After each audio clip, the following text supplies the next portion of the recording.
Azkenengo asteotan ederki asko lan egiten ari gera, Gabonetan ere eten barik egon gera lanetan transferentziak posible egiteko eta hurrengo bai bilaterala eta komisio mistoa behar da moduan urtetzeko.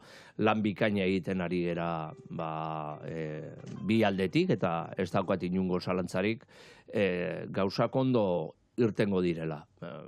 Lan zintzo egiten ari gera, bi alderdien aldetik, bai Eusko Jaurlaritzan eta baita ere bi gobernuen aldetik, koordinazio honakin, esatia dakat, gaur bertan 3 bilera egingo direla gai hauei aurre egiteko eta falta diren detaileak izteko, baina uste dut gai guztiak nahiko aurreratuak dauzela halako adierazpenak egiteko. Gure aldetik oso lasai gaude.